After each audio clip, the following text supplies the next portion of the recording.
The Hilltop Glove Podcast is sponsored by Mid Carolina Service Company. Mid Carolina Service Company is the first name to search for your residential or commercial HVAC needs in Lexington and surrounding areas. Just go holler at Jason and Clint. They'll hook you up on the air conditioners, on the restaurant equipment, refrigerators, refrigeration, ice machine repair. They've been doing this for years. I know them cats forever. Family owned and operated since 2006, they pride themselves in their quality work and customer relationships. Call 803-356-4153 or visit midcarolinaserviceco.com for a no obligation quote for service today.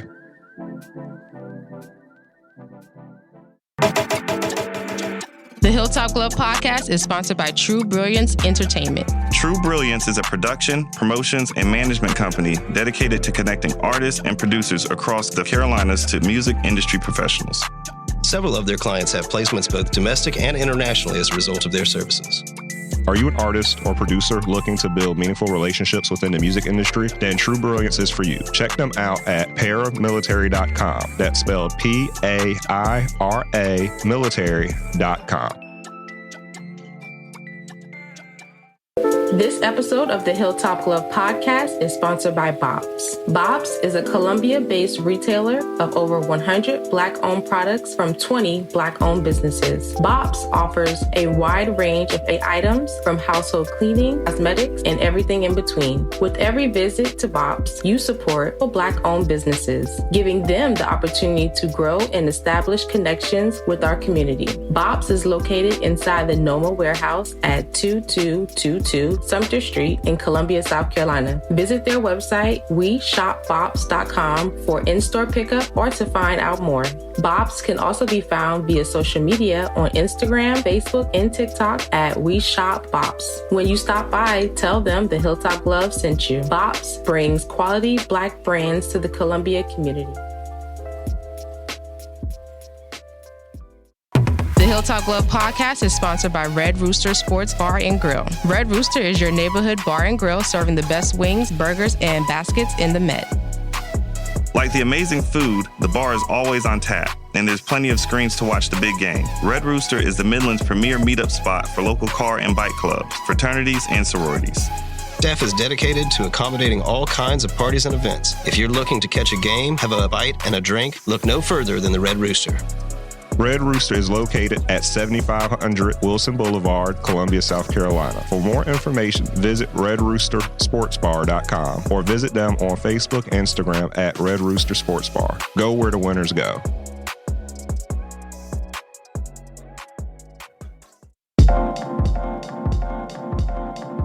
Welcome to the Hilltop Glove Podcast. Welcome to the Hilltop Glove Podcast. Welcome to the Hilltop Glove Podcast. Welcome to the Hilltop Glove Podcast.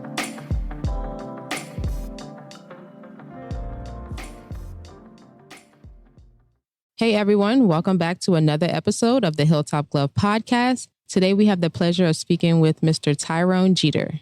Mr. Jeter is a world-class artist, painter, sculptor, illustrator, and teacher. Recently retired associate professor of art at Benedict College, Jeter grew up in Anniston, Alabama, during a time defined by strict segregation laws and social justice. He received his Master's of Fine Arts from Ohio University in 1978 with an emphasis on painting and drawing. An exceptional draftsman, his portraits are sensitive, timeless, and masterfully executed. In 1979, Mr. Jeter relocated to Nigeria, where he lived for 7 years. While there, he drew and painted among the locals of northern Nigeria. During this time, he created numerous paintings that captured the richness and depth of the cultures of the region. During this time, he created numerous paintings that captured the richness and depth of the cultures of the region. This experience taught him to understand the natures of life in a society where life and nature are sometimes both hard and cruel. After returning to the U.S. in 1987, he began teaching at the University of Akron, where he transformed his experience in Nigeria into the most powerful work of his career. Mr. Jeter's works have been displayed at the Columbia Museum of Art, Florence County Museum, and Waterfront Gallery in Charleston. Also, the Center for Afro-American Artists in Boston. Thank you for joining us today. How are you? Oh, I'm good. Nice to see you again also. She didn't tell you. She's my former student. Oh. I didn't put that in the bio. I didn't. We were going to come across that. Yeah, there's a lot of Well, you're a good student, though. I don't tell people everything I've done, but Told them everything I've done. Fair. Yeah, you're right. Yes, Mr. Jeter used to be my professor at Benedict College, and I gave him the hardest time out of everyone. I can say that. Okay. I created a rebellion against him. When all of the students, when he wanted us to submit our work, I'm like, you guys, he can't fail us all if we don't do our homework. And literally, he kind of did. So it didn't work. That's just called wish fact. It did not work. It failed quite a few that semester, didn't it? Yeah, you did. You taught us a lesson. Pick which systems you try to burn down. Yeah, that was the early, I didn't know what I was doing. I was just like, all of us can come together. It wasn't a lot in our class. I'm like, but we can all come together. Come together, some kind of unity. It didn't work. Union of people. Yeah, we couldn't crack him. Okay, so just to get started, we like to give our guests a little bit of information about your background and upbringing. So can you tell us a little bit more about your childhood or what inspired you as a child? I guess like most of us, I thought I had a unique childhood. Probably didn't. Also, almost all the women during that period of time was domestic workers. Most of the men were, laborers. They did various handyman type of things, I grew up surrounded by women. You see the bulk of my work is about women. At a very early age, I was taught to respect, women. And that's even in the South where it wasn't always that way. That's the way I was actually raised, to respect women. And sometimes it was emphasized through the hand. They pinch you or they hit you or Oh, smack you. Slap on the wrist. Yeah, but it was all in fun, I guess, Anyway, my mother, like I said, she was a domestic worker most of her life, third grade education, probably one of the most intuitive women you'd ever meet in your life. She did a lot to keep me on that path to go the right direction. She was a lady who had times, no fault of hers, she left all of them, And what's her zodiac sign? But she was very wise, to leave all these people because they were not really good people. And so at one point, she decided that she'd had enough of Alabama, and she packed up her bags, left us with my grandparents, took off for Ohio. And at that point, it's what they call that underground railroad, And she went there, stayed with her relatives. Yeah, it's mostly where it was done, and not too far from the state line, Kentucky, Dayton, Ohio. Okay. So we stayed there. She stayed there for about 2 months, then sent for us. One sister, my older sister, was already married and out of the house. She was in Germany at the time, I think. And my middle sister, she also came. So we moved there. I started school at Dayton Roosevelt High School. Are we getting into how I got involved with the arts also? Sure. Okay. Art for me started with my sister, the oldest one. I don't know if you've seen these comic books where these little things, they draw me. No. In these comic books, there were usually, you could find these little images, contest, they call it draw me contest. Oh, yeah. Uh-huh. It was a lie. It was nothing. That you were not going to win any prize. They wanted you to subscribe to it so they could make money off of it. So my sister used to sit at the table and draw those all the time. And I used to watch her. And that was my first exposure to any kind of art, creative arts, visual arts. The second influence was, you ever hear of Sweet Daddy Grace? God, you guys are young. Look, they're older than me, and I'm like, Sweet Daddy Grace was an evangelist out of Harlem. Okay. He must have had 100,000 people that followed him. Super rich. They always get rich off of that, So, and what he would do periodically, he would send his ministers all over the country, and they would come to start new churches. So one showed up in Anderson, Alabama. My grandmother and them got caught up in it. And they sort of adopted it. All of his meals, he would come to the house and have his meals there, as he built this church. People couldn't see that, could you? Yeah. They couldn't see that. I forgot about that. Anyway. That was air quotes. I'll say in quote. What really was really interesting about this guy, his first day he got there, he asked my grandmother if he could pay her back through his trade. So she said sure. So they had these old metal cabinets in the kitchen. This guy pulled out paintbrushes and he painted birds and flowers and all kinds of things on this. And I used to watch him. I would sit there and just watch him. I was just fascinated. I was just a little kid, probably around about 6, 7, something like that. I used to watch him all the time. So that was the second influence. When my mother took us to Ohio, I got lucky. I ran into she was not a good teacher, but she knew what she was doing. She chose people that she thought had possibilities. So I didn't want to, at the time, I was dating a young lady who could drive a car, and I couldn't. So I was more involved in trying to learn to drive than to do art. In her class, and I was going to drop her class so that I could learn to drive because my girlfriend drove. And she called my mother and told my mother that she never talked to my mother before in her life. She called and said, "You shouldn't let him drop. Of course, if you have to, I'll help you to get him my driver's training, And so I never knew that for years when my mother finally told me that she had called her, And those are the ways I stayed in paint, in drawing classes there. And that's how I should be out of art now. There was nothing in my past that would indicate I would become an artist. Because, there was nobody professionals around me when I was growing up. Maybe one art teacher, but there was nobody that I could have looked at and been inspired by, But once my mother learned that I wanted to do it, she gave me no peace. She supported me every step of the way. She's a great woman. You are the only boy, or are you the youngest too? What does that mean? I'm just reliving your story. We talk to all kind of people in this program, so we're always trying to see where people fit in the spectrum. You always got to ask people signs, and it's got a comparison to our own lives. I think we got to see how people fit in there and how it influences them and such. But a lot of times we record these in many different venues, but today we're actually in 701 Whaley, a contemporary center for arts, and we're in the gallery space upstairs that you have a lot of your work in, and you're actually working on some pieces off to the side, and we've been kind of watching you as we set up. This is one of the things that doesn't come across on podcasts, but I feel like I kind of have to talk about the space and what your art looks like if people are not familiar with it, because most of this is kind of monochromatic. It's like it's charcoal and chalk and pencil and I don't know, maybe some pastels as you go through it, and then some of it gets into almost an installation piece.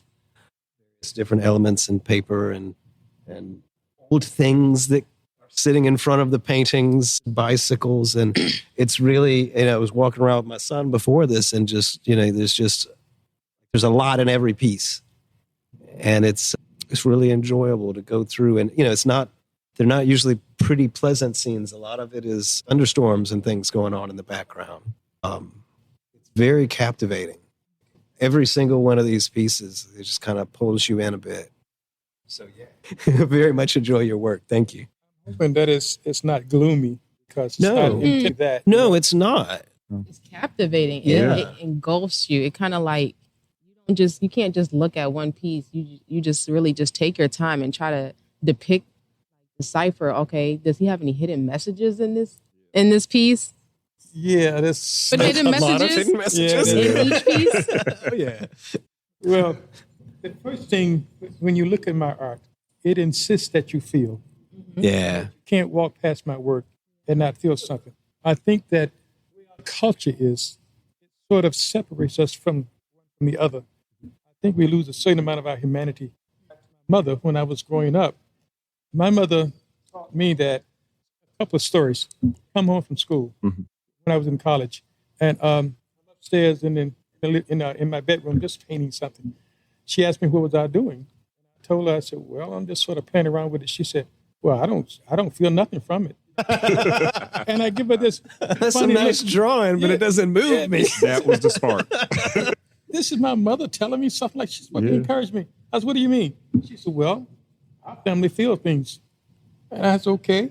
I said, "So what are you trying to say?" She said, "Well, I'm trying to say I don't feel anything when I look at that." And I said, "Well, this art world doesn't like that." She said, "Then who are you?" And now I'm really lost in this conversation because I don't know how to handle this, Right. I never thought that deeply before, Right. So told her, I'm your son. She said, no, my son feels.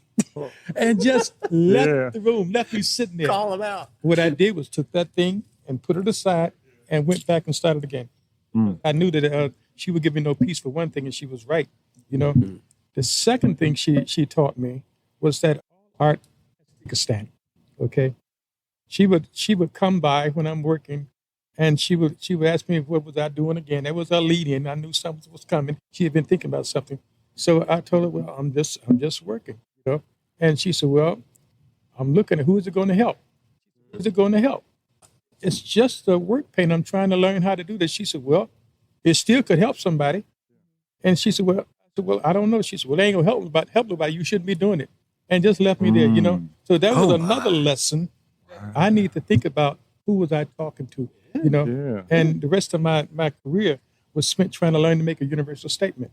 I can say that you did help figure out their why. Because I remember being a student in your class, every time you would ask me a question, I would say, I don't know. And you were like, you do know, Tamaya. And I'm like, no, I don't.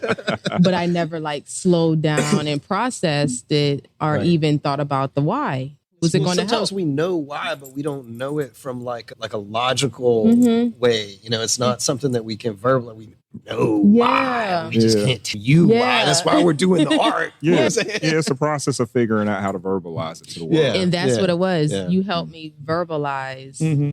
Since you keep bringing up, say this. No, it's nothing bad. But when I got to Benedict, it was just a different experience. I've never experienced anything like that.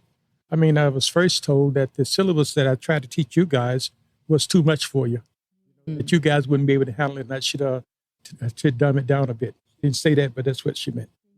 So I revoked against that. That was the first time I got in trouble in the department when I did that. After that, I was always in a little bit of trouble. So I refused to do that. And the second thing I had to do, not only get your attention, I had to get your respect. Yeah. And for what I had seen, students just got over. They got over continuously. And I knew I couldn't teach them if I couldn't get them to listen. So I chose a different path. Everybody else was all friendly with students. It was like you was brothers and sisters and all that. I took a path that I'll eat you alive. I say, you really did. It's the only way I could get you to listen. Yeah. I remember when Sanford was in my class, it was the same type of thing. Sanford, anything I told Sanford to do, Sanford had to question me. Rock bottom too, as he calls himself. The same thing. I was in a constant fight trying to get them to listen, And the only way I could do it was just to not take any nonsense, Yeah. I never taught like that before in my life, but I didn't have a choice. That was, I taught at Benedict. Later on, after you guys left, I reached a point where I either retired or just give in because I was tired. You were tired of being I was enforcing. I got better students at times, but it was still too many students that were not getting anything out of these classes. And to pay that much money, and not be able to get into your field, it was horrendous. I'm probably in trouble. Anyway, I mean, it's not just them. That's kind of higher education as a whole right now. Is they've gotten really good at that machinery. Gosh, I mean, trying to go to college for fine arts to me, because I went for graphic design, which is a curriculum, there's a thing there. But I can't even imagine trying to build a program inside of that environment. It's about coin now. Yeah. When we were going to school, it was a little bit different because it was so difficult for us to get in school. Now, almost anybody can get in. That doesn't mean you can stay, but you can get in. I was the second person in all of my family to go to college, okay? And the way I went to college, my mother again. My mother worked for this white lady as a domestic worker. God, it must have been 10 years. And when I came of age to go to college, she went to see the lady, and she said, I want you to get my son a year of college. He had to do it on his own. She said, I really can't. I mean, I got 3 boys myself, and I just don't have the money to do it. And this lady owned this big factory, a big, huge company. She was doing just fine. So my mother said, well, you know that I worked for you all these years. You never paid me Social Security, anything. That money you didn't pay me. Just send my son to school for just 1 year. That's how I went to college. My mother. Wow. My mother was she sacrificed a lot. She fought for you. Sounds like an amazing person. Yeah. She was an amazing woman. I tell everybody about it, Yeah. when I traded up for the world. When I lost, it was like, anyway. What was your real question you asked me? I don't even remember. This is the real question. We were just kinda trying. You got to this place and how you learned the things, and I feel like we're doing that. Yeah. You was asking about the show. I think the content of the show. Sure. Yeah. Almost everything I do, it has something in it, Mm-hmm. And like that show at the museum, Enduring Spirit, I wanted to put an S on the end of that word, but that would have made it, Yeah. Mm-hmm. and I didn't want that. And it was an opportunity, a chance for me to try to pay tribute to women in my family, in my past, and in my neighborhood. And so it was a chance to talk about the things they had done, the influence they had on my life. I mean, when we were growing up, they caught me doing something 5 blocks down the street. They would grab me by my ear and pull that switch off that tree and whip my behind. Mm-hmm. And you don't say, you wait till I'm tell my mother what you did. You don't do that. No. They took you straight home. Say, girl, you don't know. I had to whip this boy's behind today, I took care of it for you, but if you need to do it again, go ahead. It ain't no taking care of it. It ain't no taking care of it. My mother said, boy, you done embarrassed the family out there. Oh. What is wrong with you? Get in the house. She's not, before you go get that switch. And you got to beat it again? The second one. You have to go, and get in that second. That one's for embarrassing. Now you did something wrong. You got whipped for that. But now you're getting whipped for embarrassing family. So There's she would levels. send you out to get that switch. And you know how we are. We come back with a thing like that. She'd send you right back out, get a second one, And she would send you out to get 3 switches. Mm-hmm. When she got them all back, she would braid them. Wow. You thought you were being slick. She would braid those switches, But they never hit me in a place where it would ever show or that would really hurt me. Like if I had short pants on, she would whip me on my behind, but she wouldn't hit me on the legs. Yeah. And that's that painting down there with the lady with the branch in her hand. Mm-hmm. That's what that's about. Really? James Brown put that song, Mama Come Here Quick, and bring in that licking stick. Uh-huh. That's what she's got there. She's like Mother Nature, and she's looking at all of these people, the things we've been doing, just trying to decide whether she's going to whip our behinds or she's going to give us another chance. Give us our grace. Yeah. So this show here is primarily about climate change. Really? Yeah, it's primarily about climate change. That's why you see all these things dealing with skies and isolation of kids. But what I was trying to do, I wanted to put a different spin on it. What I wanted to talk about was that if parents don't take this serious, your kids are in serious trouble because this culture exploits children. The whole world exploits children. There's nobody to protect them. They get exploited. So, and if we don't stop this thing, we're in trouble because I don't see nature as being mad, angry at us. I think what she is doing is resetting. Yeah. We've almost destroyed the world. What she's doing is resetting this thing back, putting it back the way it was. And if we get hurt by that, that's on us. We did this thing to ourselves. But at the same time, too, what the positive thing I get from this, I try to put out there, is that when you go back, you look at the first time the world was so destroyed, dinosaurs was wiped out. Only a few actually just survived, things like that. Right. But will survive. We know, science has taught us so much in this head, this brain, that we don't touch. We don't even know what it's for. It's just sitting there. Yeah. These kids. Right. Yeah. Then you got a whole new thing, ball game going here, This one here, right there on that corner right there, that's what that one's about. A little boy that's tapped into his brain that nobody ever sees. And it's starting fires, This little girl up here, that's with the hair going up in the air like that. Yeah. She has nature, move things. Make her hair shoot up in the air like that, There are several of these where the hair just kind of turns into these flowy waves, kind of an energetic thing going on. There's several of them that happens with. That's another story. When I was back in the 80s, I lived in West Africa. My wife was Nigerian, and both my girls was born there. So I lived there for 7 years. And hair there is not a problem, okay? Nobody teases you about your hair going all kinds of ways. And nobody does. So my kids would get their hair washed. They'd go outside and play and let it dry faster, they said, We got back to the States. We living in Akron. My daughter, her mother washes her hair. She said, Mom, I'm going to go ride the bike until my hair dries. She went outside and the kids just harassed her mercilessly. And to me, it was like a loss of innocence, Sure. And so it it was 10 years before I even brought that back in my head and started doing it with the head. That's what I mean by the subconscious. Yeah. Everything I do, it depends on what the subconscious tells me.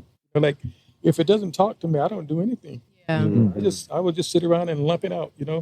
Watch TV all day. That's what I'd be doing. But everything touches me. Everything affects me.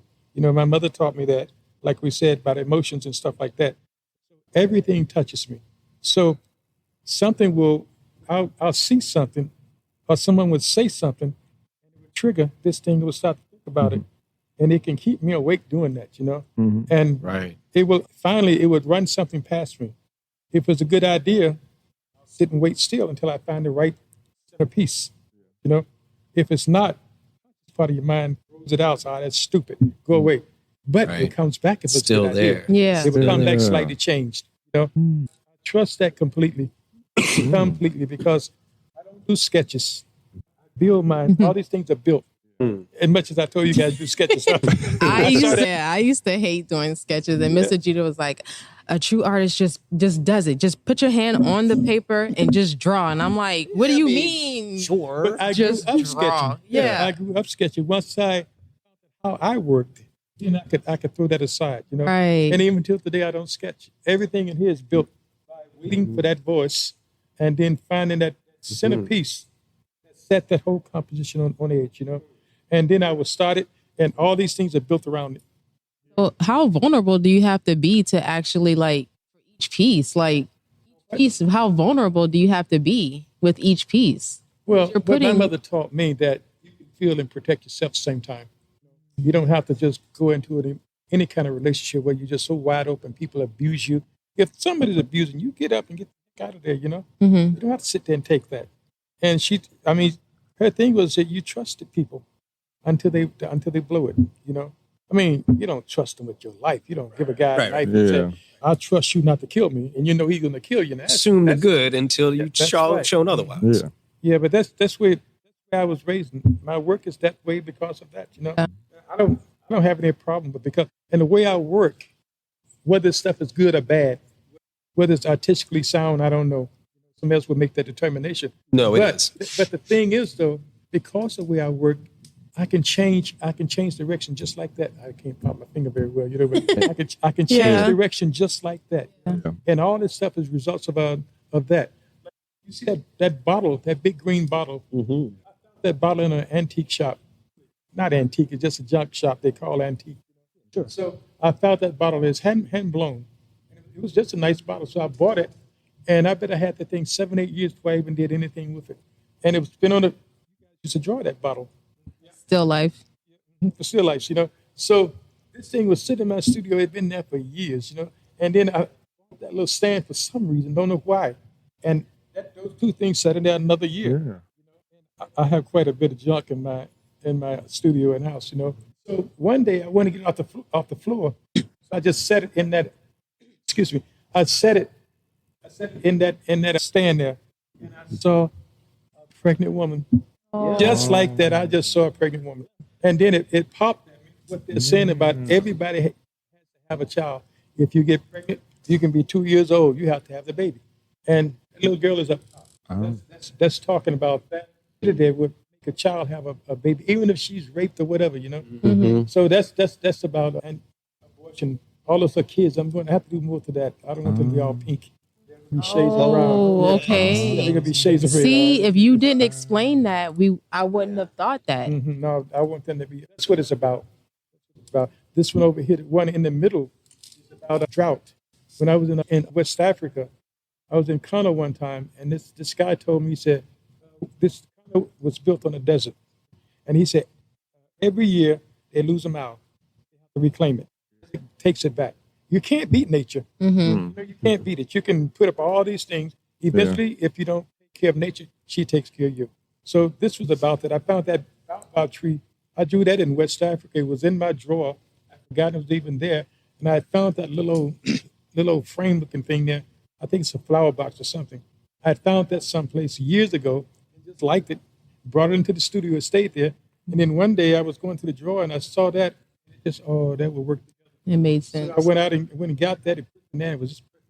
Then I was out at some so-called antique shop once, and I ran across that column. I could just picture that column sitting underneath it. And the last thing, the last two things, I sit underneath there, there was a hole already there, and I was out walking around the lake, and I walked past that thing, and I just saw it and kept right on walking, got all the way home, and stopped. I had to go back and get it. But I came back and dropped it, and it was just perfect. And then the last thing I did, just before I brought it over here, I bored a hole in there, dropped that branch in there. In real life, though, nature would grow that. It would rot out, and she would grow that thing right back. That's the way nature works. Yeah. Sounds like you do a lot of collecting things as you go along, and you find something that for some reason you're drawn to it and you don't even know why. And I'm thinking about this because very recently, like I had to do a purge on my house because I just had all these random bits and bobs that just made it into my home for some reason. You know, they were things that a former employer had been decorating his office with, and things that somebody else's grandfather, you know, just stuff that was energetically dense, but it wasn't mine. I built a storage room. I'm still paying for it, of course. But I built the storage room outside just so I could keep more stuff, because I know this stuff is there for a reason. Right. You know? And you, when you find like a faucet, you have like a reason that you need to turn around and go back and get it. Because this thing popped in my head. When I saw that faucet on the road, it just popped in my head and was all rusted out, which is what I wanted, you know. Right. And I saw it. I had no idea where it was holding. I would have bored a bigger hole if I had to, but I just dropped it as I keep stuff. That kind of reminds me of like our next question. Like, what is your definition of the shared experience? What I'm doing now. This is the shared experience. You know, like I was trying to say that I don't know why it was so difficult for me to understand how to make a universal statement to speak to any and everybody and get past the fact that these are Black figures. Mm-hmm. I paint Black figures because I know Black people. And so I didn't always know how to talk to people. And during the 60s, I tried that thing of showing police and all that stuff, but I hated it. Because what I believe is that if you scream at people, they'll stop listening. Yeah. You can't keep telling a guy, you know, people did this, they did this. You got to show them some other things, you know, and make them come to that conclusion too. So I learned that. Those are lessons that builds up over time, you know. So done this drawing. It was a triptych. It was in a show down at Lake City. And down there, I think it was opening or something, you know, I went down for that. And back, because I hadn't seen it since they hung it. I walked back by so I could see how they hung it, you know. And there must have been 15 people standing in front of it. Black, white, Hispanic, children, you name it. They were there. And they were discussing that piece. So I stopped and pretended that I was there to discuss it too. It was about domestic workers. Oh, wow. And what was it called? The Nature's Last in-house servant, I think, or something like that, you know. Anyway, I was listening to him, and everyone had a shared experience with that. The girl said, I remember my mother used to come home. She used to bring these bologna sandwiches. We used to stay up all night just to eat that bologna, you know. And they were always, everybody started laughing, and everybody there had done that. Yep. Mm-hmm. It's they could actually talk about that, and all of a sudden the light just went on. One of the other pieces of it, they show about pregnant women. These two women pregnant with this little boy in the middle. If you remember that one, that was a shared experience also, because we had to talk. The thing that the women mostly talked about was that the piece was about a women bringing children into the world, and how you got especially a young Black male, his life is in jeopardy from the time he gets into the world, you know. Yeah. Not saying anything different about women, the same thing. Seeing that they get shot more. Although you guys are trying to catch up. Yeah. You shouldn't do that. Yeah. But so those, for me, is how I share experience. And I try to find that thing that people relate to. Now, I think I've succeeded. And I can tell you why. When I had the show at the museum, every day I went in there, security was waiting on me. They gave me a running report on what happened during the show that day. I bet you every day I went through there, somebody had crying. And then people come through here, the same thing they say, bring tissues. Mm-hmm. You know, Yeah. so they're getting the message that I'm talking about. Whether they are into climate change or not, they're getting the message, you know. I'm hoping they're into climate change, you know, but what you do is you come up with your statement and you do it as well as you can. You try to find that piece that allows people to enter. You don't put something like a cop with a foot up in the air getting ready to stomp on a man. You know, you don't put something like that in there because they're not going to look any longer. Right. You can't even look at that long. Yeah. You know? It's a futile message. One you see all the time. What he painting a lot now, like love. That's the dumbest thing I've ever seen in my life. You would never see me do that. You know, I think they're just cliches. Yeah. They're making men and women relationship, and it's like a cliche. And people, oh, it's just so beautiful. Black love, hashtag. It's crazy. You know? Yeah. So I try to avoid the obvious statement. I try to give them a chance to enter the work. I try to release them. If you look at these long enough, I don't think anybody think they're gloomy. No, they're not. Yeah, cool. They're very intense. And, you know, I mentioned the storms and stuff, but all of them are pretty much all portraits also. Yeah. And they're emotionally intense. Not really sad, but like the eyes are piercing. Like you look at some of these things and they're real people. And like this one that's behind you right now, like now that we're talking about is climate change, you know, there's obvious, like his shoulder is turning into a smoke behind there, and what I interpret as smokestacks in the background. But then he's also wearing a T-shirt, just got a T-Rex on the front of it, and so there's this extinction. Yeah, like I see your message now. I'm getting it right, and you know, and the same kind of thing with you know, like his hair is spiky, but it is doing something energetic that is not what actually happens in the physical world. And so it's like it draws you in. It is very intense. And it's also like that electrical shock when the hair stands up on your head. Right, like a staticky thing. Yeah, and there's a lot of lightning, a lot of energy in all of this, actually. All that is just built. I get an idea. The idea that popped in here was about Breathless, you know, and it popped in there, and it just sits there as it develops, you know. I find the right face. All these people here are from Gambia, all of them on this side, all these black and whites are Gambians. I was there for about 6 months. I'm going back. Husband's from there. My kids was born there, you know. Well, part Gambian. That one back there talks about the bicycle, the tricycle. It's a simple concept. Is that it's a kid trapped outside, no one to come to get him. And there's an impending hurricane behind him. And the bike re-emphasized that point. There's nobody to come to get him. The bike has just been sitting there for years, have rusted out. That's what that's talking about. Talk about the shrines. The shrines. The altars and the shrines. Which one you consider the shrine? I see shrines in everything nowadays. But choose one you want to talk about then. What about the one at the back? The big one. Not the other one, another one. Any one you want. So much to look at. You didn't reach your own stuff? I'm sorry, just teasing you. I couldn't resist that. You like to pick. Oh, I like teasing you. I like teasing, you know. You've got one on the opposite wall over there it's got it's an actual physical tree with the roots still attached. It's pulled out of the ground, and that connects the ground, and then it transforms into the painting that actually has the tree coming out of the person's head, and there's 2 jars and boxes on either side. I was very curious into that. Oh, it's 2 of them over there like that. Oh, there's 2 different ones on the other wall, right around the corner from it. Yeah, the big tall one, and there's one around the corner. Those 2 were pretty much about the same time. I was trying to talk about the connection between man and nature. And I use the trees a lot for things like that. You know, I really like working with those trees, you know. And so I got to thinking about it, but if that's the case, and we keep cutting down trees and destroying trees, what's going to happen? So I decided, I found those some nice bottles at Goodwill, I think, you know. And I bought the bottles. I didn't know what I was going to do with them. And then once I had done that piece, I ran across those bottles again. My work is never finished until it's out of the house, sold and gone, you know. Otherwise, I'll keep working. I feel you there. So when I saw those bottles, I decided that what if I went underneath my sink and started picking things up underneath the sink and poured into the bottle. So I put some dishwasher. There was some disinfectant I found in there. There's a bunch of stuff. I don't even know what all this stuff was. I put it in the bottle. And when you first put it, it's beautiful. It really is. It's shiny and sparkling, you know.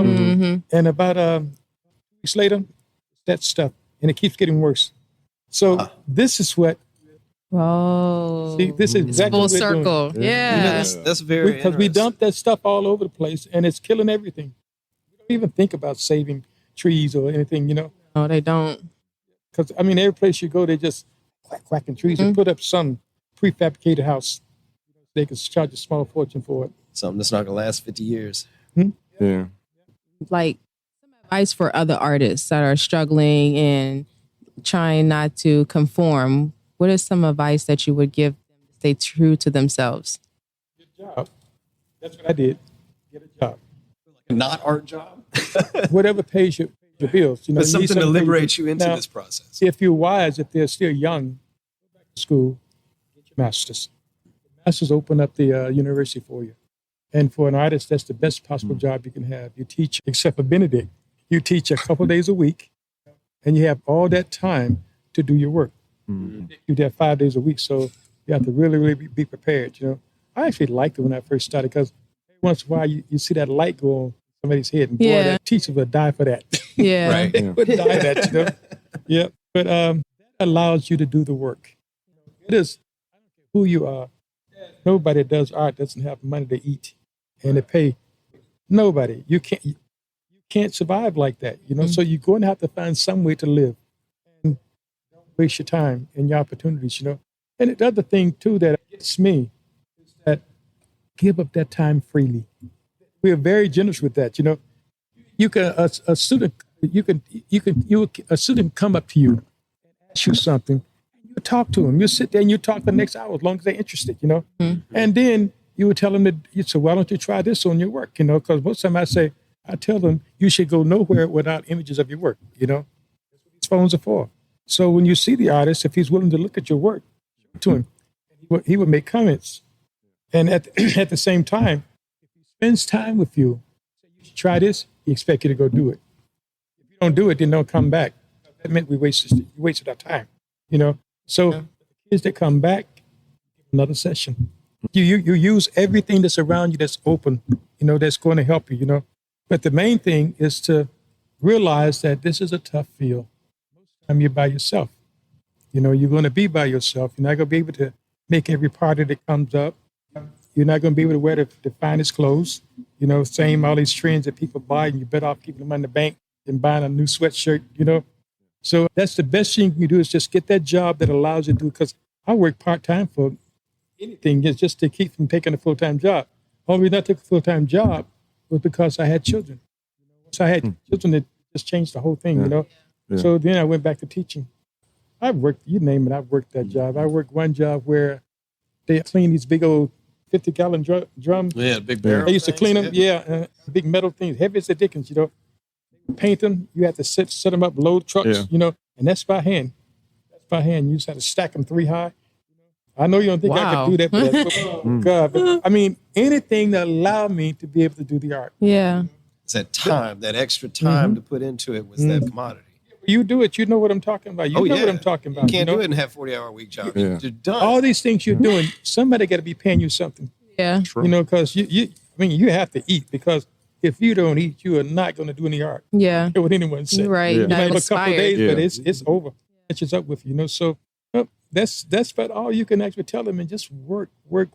Listen to anything anyone tells you. Don't have to do it. Because, I mean, you can have a drunk off the street tell you something about your work. You should listen. Yeah. If he thought enough of you to say something about it, you should listen. Now, you weigh it, look back and forth what he's saying, and if what he's saying is true, because you should know, you do it. Otherwise, you're thinking. But that's what you should do. You should never dismiss people. I mean, human experience and emotion is not something that, like this. There's no tiered system to that. Like any random person can experience the most deepest, intensest things. Especially if you're pretending to be talking to people.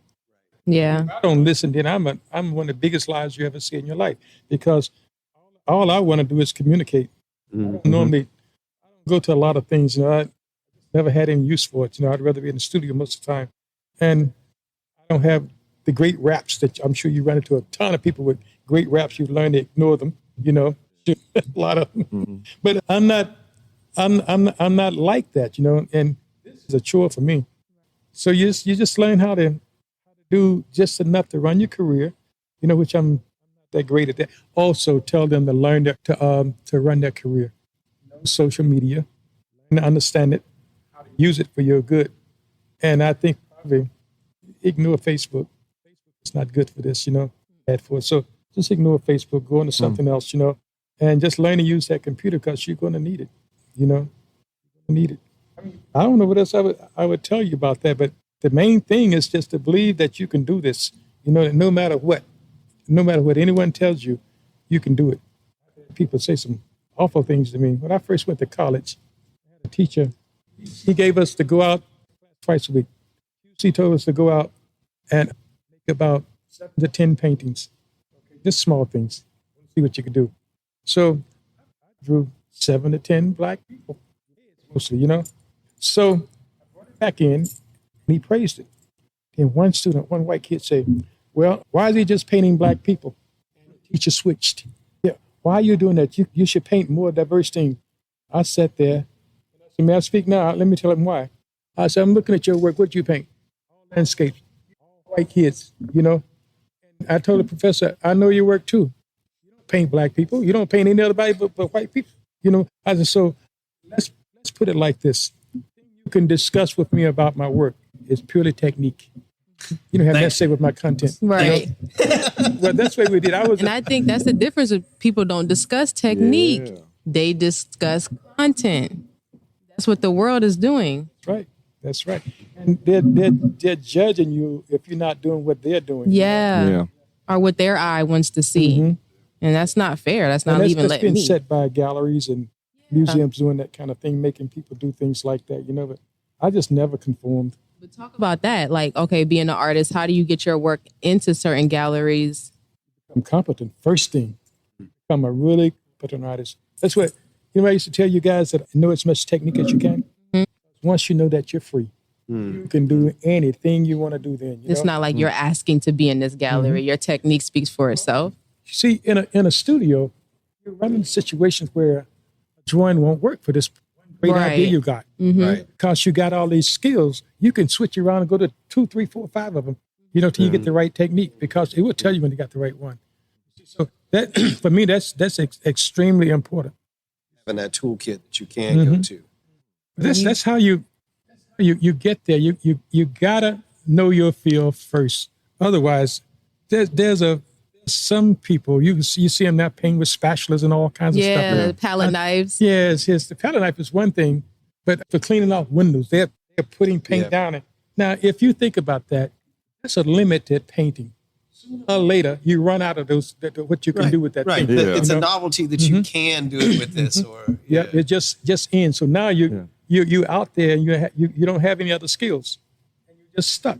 So you fade pretty fast, No longevity in the field. Yep. Mm-hmm. So that's why you have to make sure you can say, this guy did not give me a chance because of this, that, or the other. If your work is just bad, then you can say. But if you know your work is good, you've done your homework, you can argue with them, because you can walk into a gallery and you see this stuff, and they'll reject you. You walk in their gallery later on and you look at what they got in there, and it's crap. You know it's crap. But they just read good work. What does it tell you? It has nothing to do with your work. It's not a fit. It's not a, well, you're just not copying what's out there. Mm-hmm. Down this way. This one guy from the museum, he told me that you're going to have the trouble the rest of your life trying to get your work out this. Why is that? He said, because they can't pigeonhole you. They can't say, well, his work can be looked at. You can follow a trail of his work all the way from 10 years ago. This artist influenced, this artist influenced, this artist influenced. Mm-hmm. And he told me that they can't do that, so you're going to catch the devil. And he's been right. Because... Like, it's almost easier if they can talk about the lineage that you're there, because then there's like more they can chat about it. Curate, like like especially when they're giving the speech. I would never have thought about that. Makes total sense. But your work, every time I see it, I know it. I'm like, oh yeah, that's Mr. Jeter. Like, well, I do have a way of saying what I say, don't I? Yeah, loud and clear, Mr. Jeter, loud and clear. Now, what about pricing? Like, how do you price your pieces? And I mean, each is different sizes. Because when I was teaching, when I first got to Benedict, the student was charging more for that work than I was. And I said, well, if you can get it, okay, but I think. You start charging thousands of dollars. You need to know one thing is fundamental. You need to know that painting or that drawing will last 150 years if the buyer takes care of it. You don't put a drawing on cheap paper. You don't do anything with cheap. You're charging big money for your work. You make sure that you have done what you're supposed to have done in integrity of the work. Mm-hmm. So that's number one. Charge. You're thinking about your work. Mm-hmm. You have to get into what other people are thinking about it. Are you getting shows? And where are you getting shows? If you're still showing in libraries, things like that, small local galleries, writers, then it's hard to say, well, I want $5,000 for this work. It's hard to say that because there's nobody validating you. Right. If you start to charging $20,000, $30,000, $40,000, $50,000 and upward, you're talking about museum shows. The thing is, somebody wants it bad enough, that's what you want for it. Right. But it's just a guideline that you should think about before you do that, There's a whole school that thinks that you sell it cheap to get it out there so everybody got your work and that makes you well known. Not necessarily true. It just means just gave away your best work. And if you ever become anybody in the arts, more than likely people that bought it, it's never going to do anything with it. They might have collected those pieces there, but it's going to hang in a back wall back there someplace. They're never going to be asked to show at another show. So they don't have the chops to build up your reputation. So you just gave the work away. That's one reason why I work. I never want to give my work away. Right. I believe that sooner or later, even now, I don't say like other artists, from it, there's probably at least 2,000 artists in this city that sells way more work and probably higher than me, But still, I believe in my work. And I tell my daughter, you may not make it now, but you get it later. And they know how to deal with my work. They never give it away, especially one in New York. She will never give the work away. So it'll be fine. I have to mention her book. Yeah. Talk about it. Yeah, well, you'll be able to hear when she comes on the 5th of August, she's going to speak here. I'm convinced that she should pay me back. But when she was a kid, she used to come in the studio with me and draw. Oh boy, I was so happy. Probably be able to work with my daughter. I was like LeBron. Told me I play on the same team with my son one day. Unfortunately, that might be in jeopardy now.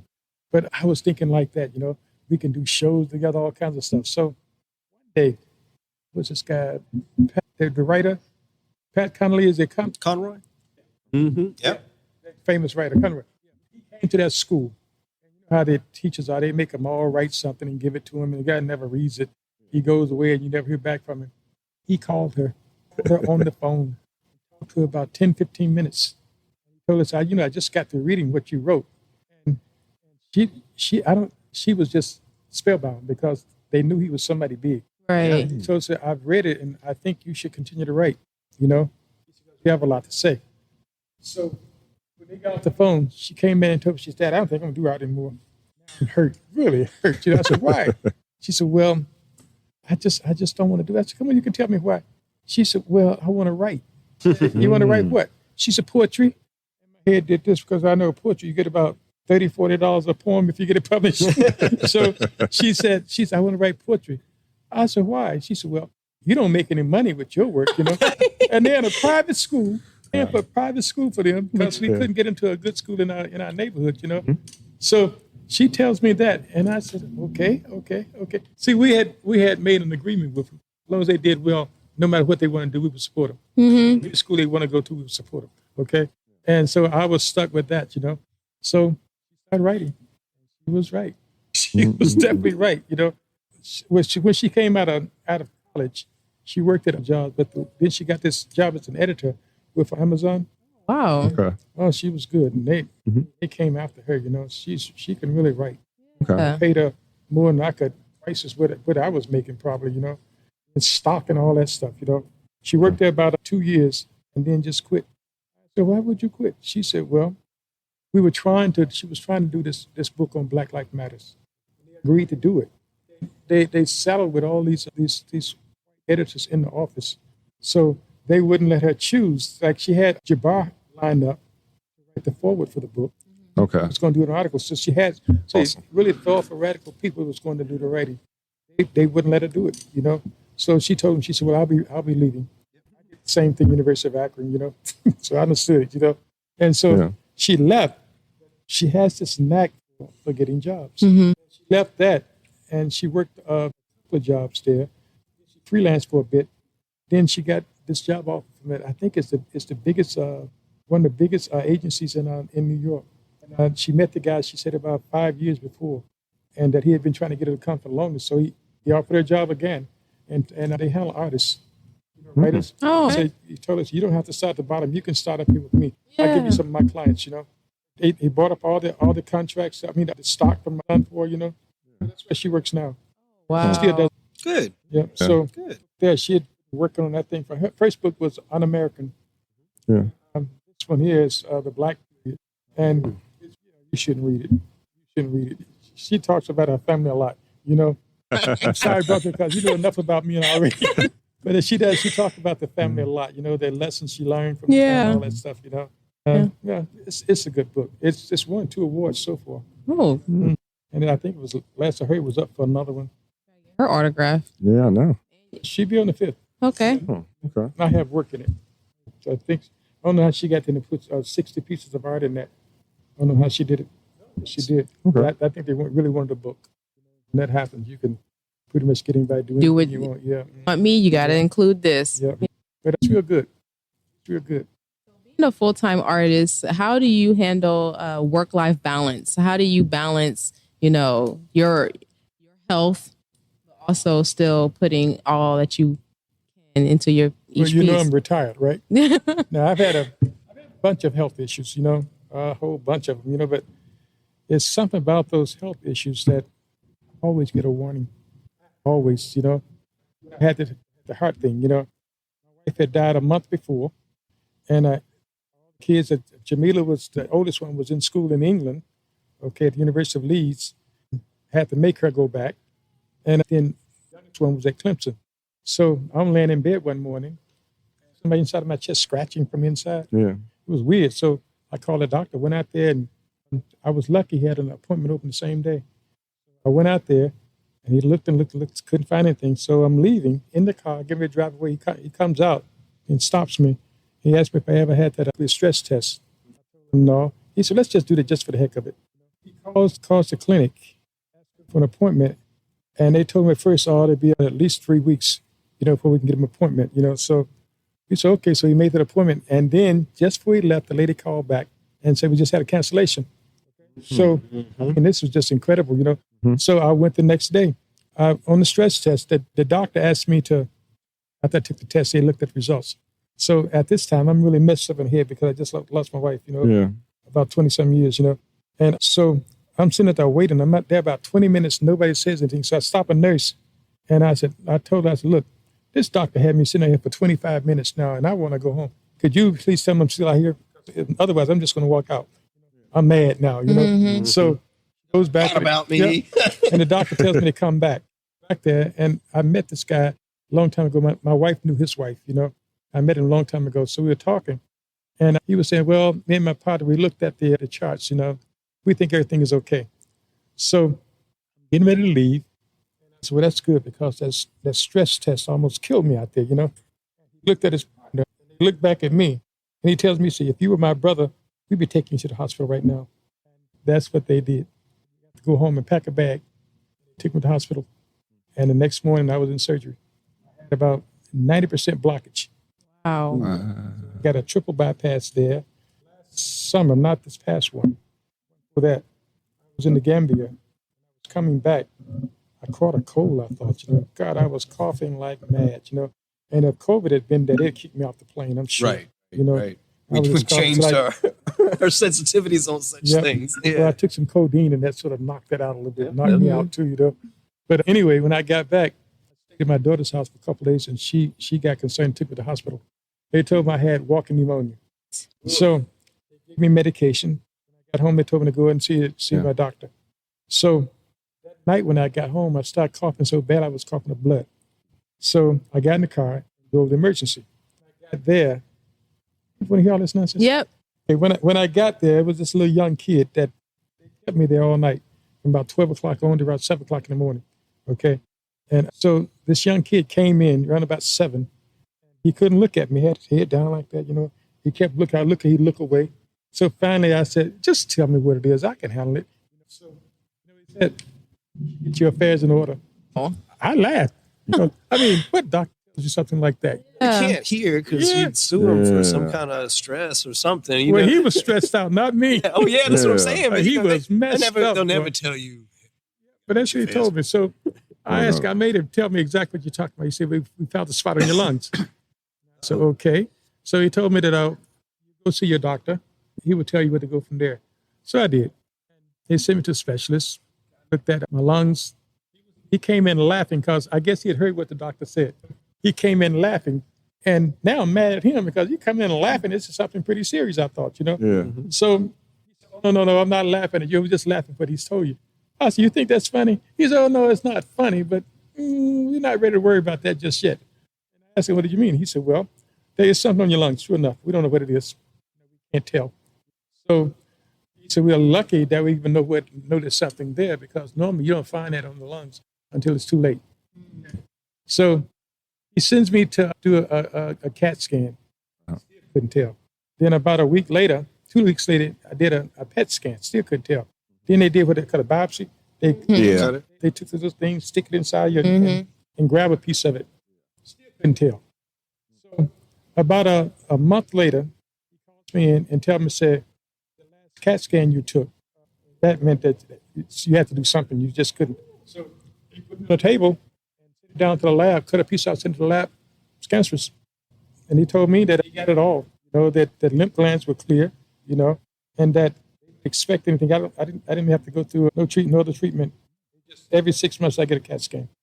And every time I've had a second bypass, just a nick of time, you know. But that's what I'm saying. I get a warning. I listen. Me and my subconscious on terms. Where? Yeah. Me and him, we go way back. But that's why I'm still here. I actually listen. You stay tuned in to yourself. Yeah. You know. Good. So what's next for you?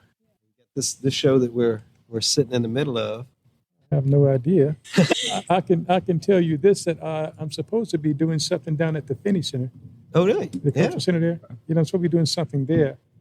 I might end up trying to complete that and do some paintings there. The only thing I would take, that one in the middle, the big one, I would take down there. Everything else can be finished in my studio if I have to. You know, I'll probably paint some, you know. These really, I've been collecting, I'm always collecting some of these crazy mirror frames. Fairly old, you know, and the better. It means it has character to me, at least, you know. And it forces you to create a composition that you probably wouldn't think about. So I got a bunch of those things at the house. I'm going to start filling them up. Things I think. I don't have a theme that is too early for me to even think about a theme, you know. Yeah. I suspect that it's going to be a further continuation of this thing here. I just think that, you know, I think there's two really, really bad things in this world, you know, that's happening to us now. One is climate change. The other one is racism. COVID can't hold accountable to racism. It can't even hold accountable. This thing is all over the world. In almost every place where there's been a war or people have been massacred, it's because one dominant group is trying to take advantage. They create hatred toward one group. All of it's like that. There's no wars that just popped up out of no place. Hitler, it's just crazy, you know. So I just keep on going with what I do, you know, and idea will come when it's ready. I think it's trying to trend toward this thing of kids with power. You know, I'm working two more. The one I'm working on, I'm going to call that Newborn. That's the name of that one. And then there's no name for one with the butterflies. You know, I'm thinking of Opia. How you doing? She's doing good. She's in Texas. She was one of my friends. And she does nails. So she's creating. She's still creating. But she used to draw butterflies. Every time we were in class with Mr. Jeter, he would be like, you pick what you want to draw. Yeah. And she would draw butterflies. Yeah, she would. You knew Amina too, didn't you? Amina, yeah. She's just off there. She's out there. You know, you see her sometime on Facebook, and I look like she's singing or something. You know, is she actually doing music now? You got to tell them who was your best student. I'm just saying, I'm not going to put you on the spot like that. I can tell you who I thought had most potential. Okay. It was you. Really? I did. Why do you think I spend so much time with you? Trying to get you, because I had to get through all that nonsense in your head. Yeah. But I thought you had some good potential. I still remember that one piece with it. It was a doc or something, wasn't it? It was vague in my head. A painting you did. I did a painting of pumpkins. Yeah, there was one also, I think it was a little dock or something, and there was water, you know. Oh, yeah. Yeah, It was a nice charcoal painting. piece. It was, It was It was a charcoal. painting, I think. I Painting? thought it was. Well, man, you have to forgive me. You should remember all your work. I remember lesson every day. I thought you had great potential. The one that fulfilled himself was Daniel. Linda's doing a lot at that too, you know. She still works full time. You know, Daniel's probably the hardest worker we've ever had. Mm-hmm. I think he's the student with the most potential, you know. He's just as messed up in the head as the rest of us, you know. Yeah. I just tend to be a little bit off at times. And he's very emotional, you know, about everything, you know, but can he draw? He went to that school up in New York, the Academy of Figurative. Mm-hmm. He got a scholarship there, you know, from Benedict College. Wow. That's a very difficult place to even get into. And when he graduated, he got an award to go, what was it, Thailand or someplace to study for paint just 6 weeks. Oh, see, Something. anything is possible. We couldn't, you know, like try to get people to go outside of, you know, to grad school. Mm-hmm. It was difficult to get them to leave home. Mm-hmm. I've never seen a state quite like this where students would not leave home. Can't leave my mama. It's a culture.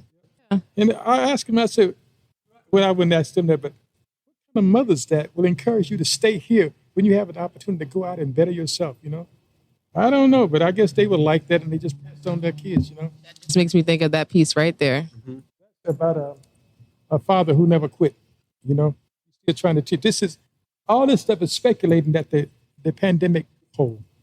We are really suffering. Everybody's really suffering. So if you look at this, you see on the street, New York, that represents the people that really is responsible for all of this stuff. You know? Yeah. And all these people dying is because of them. Greed, you know. So that talks about them, that living just enough. You know where that's from, don't you? Boy! Living just enough. for the city. You never heard that? Mm-mm. Stevie Wonder. Oh. We gonna have to educate her.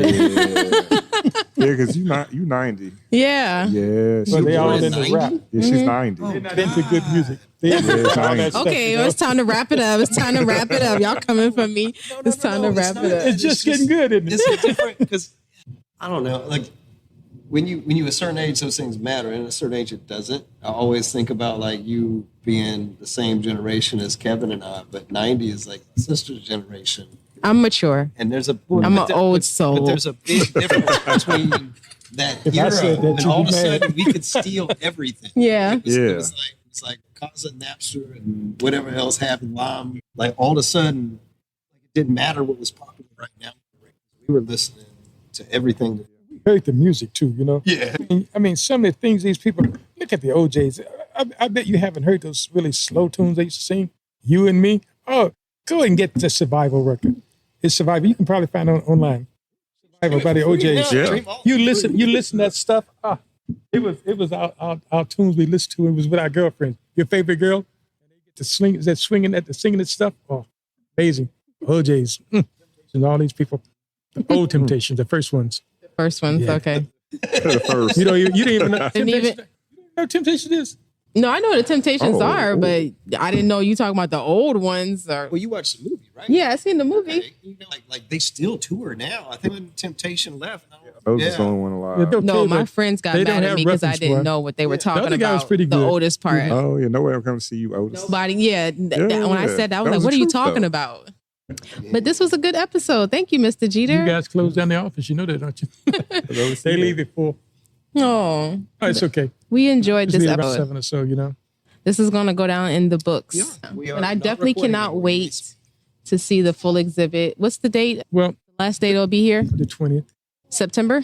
Or No, it's August coming to a 20th? close. okay, August 20th. I know they were talking about doing something, but since they're doing this thing with my daughter, they were talking about a closing of some sort. A closing we had reception? an opening for it, but this was not meant to be an exhibition in the typical, traditional sense. This was meant to be in an artist studio. Yeah. That's why you see the place is changing. Mm-hmm. So I look Yeah. like my studio now. Yeah. Yeah, so that's what it was meant to be. So it was designed to encourage people to come in to talk. Okay. You know, unfortunately, people in. They say it's more than they ever got in this gallery. You know, but we're not getting black artists. They're Yeah. not coming. I don't know why that is. I think that there's something about the arts. But a lot of young white artists not coming either. Mostly older artists is coming. You know, but it's something about, I don't know if this is true or not, but it seems true that young artists don't feel like they need anything that went before them.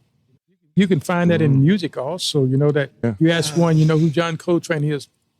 Yeah. These guys, you can't do music without knowing who Coltrane is, not the saxophone. Yeah. Research, they don't need any of that history behind Don't it. need any of it. And so they would treat me like an old head whose time has passed, And I think I'm very contemporary. Yeah. You need a gallery. Yeah. You need a gallery. There's only a few people can actually make it that way, Oh, yeah. Yep. Instant money ain't real money. Yeah, but the thing with me is that I go see anybody's work, just see the art. I don't have to know the person. Oh, yeah, absolutely. See if they actually know what they're talking about. And, as you hear about the work, and, this will probably be the last time we'll be able to see my work. Because that's why I had to get this interview. Yeah. I said, Mr. Jeter's. Because I don't plan to do any more shows here. I don't think it's really worth my time anymore, You mean in the state? Yeah, well, I mean in Columbia. Oh, okay. And if they won't come here, they certainly not going to leave Columbia to see me. They won't come here. I'm former students, Yeah. We're going to wrap it up. Really nice show. Yeah, we're going to wrap it up and make sure you guys check out Mr. Jeter's work. Where can they find you on social media or website? TyroneJeter.com. Tyrone Jeter. Website, TyroneJeter.com. And we just want to say thank you to 701 Whaley for definitely let us use this place to this episode. Just to wrap things up, thank you again, Mr. Jeter. It's been a pleasure. And make sure you guys follow us and like all of our stuff on social media and make sure you subscribe. Good one. Glad that's done. That's it for today's episode of the Hilltop Glove Podcast. Make sure to subscribe to us on Apple Podcasts, Google Podcasts, and other platforms. Also follow us on Instagram and Facebook at Hilltop Glove.